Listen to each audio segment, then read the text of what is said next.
For today's Business Matters, an unprecedented crackdown by the U.S. on AI chips made by Chinese tech giant Huawei. The Bureau of Industry and Security is restricting anyone, anywhere in the world from using advanced chips from China without a license. It said that this would violate U.S. export control rules. Huawei's Ascend chips have been gaining popularity in China, but one investment officer says the rule has limited impact since there aren't even enough Ascend chips for Huawei's use. And we're getting the latest glimpse into the financial health of American households. Credit card and auto loan debt fell in the first quarter. Car loan balances dropped on a quarterly basis for the first time since 2011. The Federal Reserve Bank of New York just released its quarterly report on household debt and credit. Not faring as well are student loan borrowers. The report shows student loan delinquencies jumped to nearly 8% in the first part of the year. Compare that to just 1% the previous quarter. The sudden jump follows the end of a pandemic-era pause on repayment of student loans. Now, Google is rolling out a solution to combat annoying text scams that are on the rise across the country. Yesterday, Google Messages began updates to the scam text detection technology that's on most Android phones.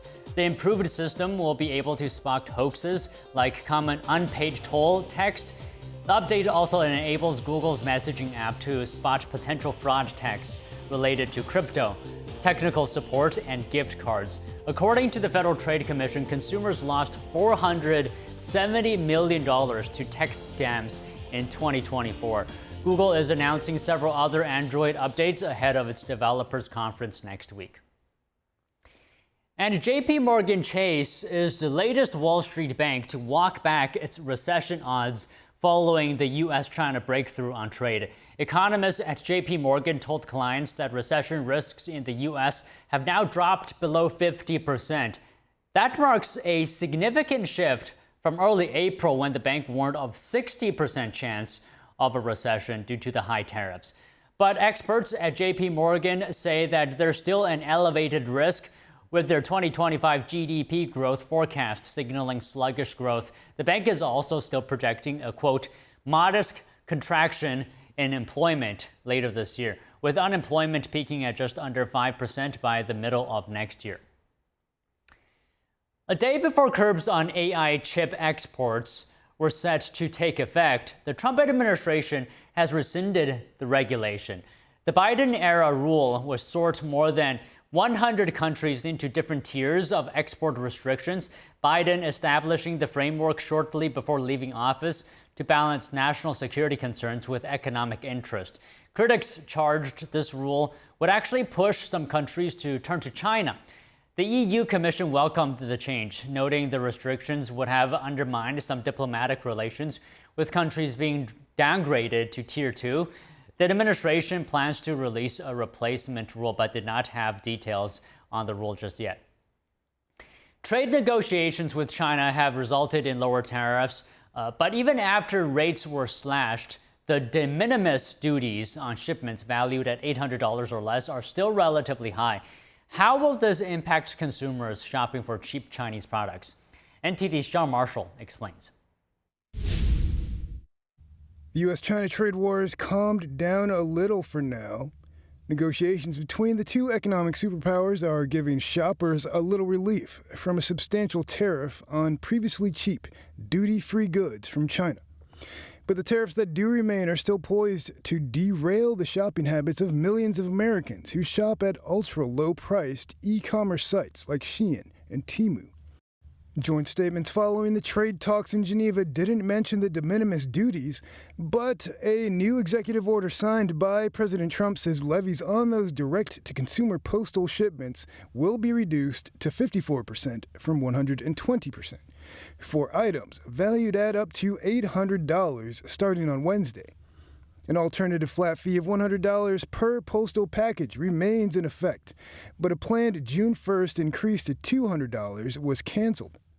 The tariff remains higher on cheap imports compared to the overall tariff on Chinese goods because the Trump administration says it wants to prevent illicit substances like fentanyl from being smuggled in through these packages. Trade Representative Jameson Greer told CNBC on Tuesday that the 10% global duty rate would likely remain in place to help rebuild the U.S. manufacturing base. Sean Marshall, NTD News. Burberry has announced big cuts to its global workforce. The British luxury fashion house said it's looking to lay off nearly a fifth of its employees by 2027 as it aims to cut costs and revive its business. Roughly 1,700 jobs are at risk. Burberry reported a loss of $4 million during its latest financial year. The company said revenue also fell sharply in the 12 months ending on March 29th. Like other high-end fashion brands, Burberry has grappled with a global slowdown in luxury spending in recent years. The cost of living in California just went up, and this is because of the recent wildfires in the LA area. State Farm has been approved for emergency rate increases, meaning homeowners and renters in and out of the fire zone will be paying more. Here's more. California's largest insurer has been granted emergency rate hikes. This comes just months after two massive fires ripped through Los Angeles. State Farm has been approved to raise homeowners' rates by 17%. Insurance Commissioner Ricardo Lara adopted a judge's ruling that recommended the increases for homeowners, renters, and landlords. Judge Carl Frederick Seligman said the insurer was already struggling financially when the Palisades and Eaton fires started in January. He described this as a necessary measure to stabilize State Farm's financial condition while safeguarding policyholders. The decision also allows State Farm interim increases of 15% for condos and renters and 38% for landlord rental insurance. Lara said part of the decision also grants the company an immediate $400 million cash infusion from its parent company. In a statement, State Farm General said that emergency interim rate approval is a critical step for the insurer to continue serving California customers. After one more hearing with a neutral judge, the increase will go into effect on June 1st. The Federal Aviation Administration says Newark Airport is down 10% of its air traffic controllers following an incident last month. 5 controllers took trauma leave after losing radio communication and radar contact with planes briefly on April 28th. Trauma leave lasts 45 days. Until staffing numbers are up, the FAA said it will continue to slow the number of flights into Newark Airport as needed. The FAA says the facility's staffing shortage can't be fixed quickly because of the nationwide shortage of air traffic controllers. And the issues stem from air traffic control staffing shortages at the Philadelphia facility that handles flights headed to or from the Newark Airport, runway construction as well and congestion. 38 certified professional controllers are needed to operate the facility that handles Newark traffic, yet only 24 positions are currently filled, according to the FAA. Runway construction at Newark Airport started on April 15th, and the airport has averaged 34 cancellations per day since, plus consistently high delayed arrivals. The FAA says each airline will be asked to offer specific flight reductions or schedule modifications until runway construction is complete. The FAA will then consider an order that could limit schedules at the airport. Sony zoomed past analyst forecasts for the full year, and operating profit jumped 16% over the period. But the Japanese giant is expecting tougher times ahead. Here's more. Sony has factored in a hit to profits of around $680 million over the coming year as a result, though that calculation does not take into account this week's US-China deal on trade. And the firm says the actual impact of tariffs could vary by a wide margin.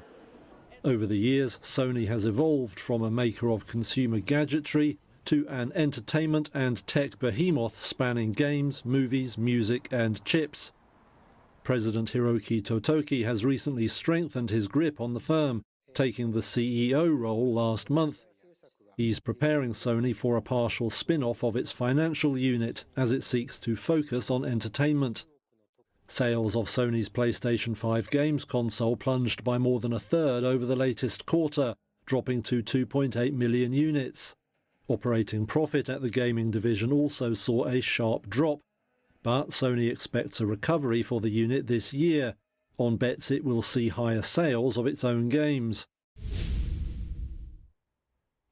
Prices not matching up. An investigation says that Kroger stores in multiple states overcharged shoppers by posting expired sale prices for some items and then ringing them up at the regular price. Secret shopper tests this spring found this to be the case for more than 150 items at about half of the stores it reviewed. The average overcharge was about $1.70 per item. In a statement, Kroger says any error is unacceptable, but the characterization of widespread pricing concerns is false. Kroger is the nation's second largest grocery retailer and goes by a variety of names, including King's Soopers, Harris Teeter, Ralph's, Fry's Food, and Drug and more. And Microsoft has announced plans to lay off thousands of workers. The tech giant said it's an effort to streamline the business and reduce layers of management. About 6,800 employees across various divisions worldwide will lose their jobs, and that's less than 3% of Microsoft's workforce. In June of last year, the company employed 228,000 workers. It's unclear when the layoffs will take effect. Warner Brothers Discovery's main streaming platform Max is changing names. It's returning to HBO Max. During a presentation in New York on Wednesday, company officials say bringing back the HBO brand will improve its overall service and boost its uniqueness. Warner Brothers Discovery, which is the parent company for CNN and HBO, added 22 million subscribers to its streaming business over the past year. Profitability has turned around by nearly $3 billion over 2 years' time. The company expects to hit more than 150 million subscribers by the end of next year. The HBO Max rebrand arrives this summer. Kraft Heinz is spending $3 billion to upgrade its U.S. factories, its largest investment in its plants in a decade. The company's president said the upgrades will help lower costs by making the plants more efficient, and the investment allows the packaged food maker to bring new products to market faster. And Heinz manufactures its market-leading ketchup, which is Heinz, and Kraft macaroni and cheese as well, Philadelphia cream cheese, and more at 30 plants across the United States. The company expects the investments will create about 3,500 new construction jobs. Kraft Heinz previously announced that it was investing $400 million to build a distribution center in Caleb, Illinois. It's part of the same $3 billion in investment money. Kicked out of In-N-Out, the burger chain is removing artificial coloring from 2 of its drinks and changing its ketchup. Artificial dyes will be eliminated from the strawberry milkshake and pink lemonade. They'll be replaced with neutral or natural coloring. As for its ketchup, In-N-Out says it's in the process of transitioning to a new ketchup that uses real sugar instead of high fructose corn syrup. In-N-Out's decision comes as the federal government plans to ban synthetic dyes from food. And Burger King plans to remodel hundreds of locations. The fast food burger chain is in the process of modernizing its restaurants. USA Today reports the chain will remodel about 400 locations this year and expects to finish remodels at about 2,000 locations by 2028. More than 85% of its U.S. restaurants would then reflect its new modern image, with an emphasis on digital ordering. The CEO of Burger King's parent company says the chain has seen sales increase at remodeled locations. Okay, on to markets now. The S&P 500 closed slightly higher today after fluctuating throughout the session. And this is coming as investors awaiting more economic data following a strong start to the week driven by soft inflation numbers and a U.S.-China tariff truce. So some notable movers today, NVIDIA and AMD, which gained after a $6 billion share buyback. Boeing boosted by Qatar Airways deal and American Eagle, which fell after withdrawing its forecast due to tariff concerns. And that's it for today on Business Matters.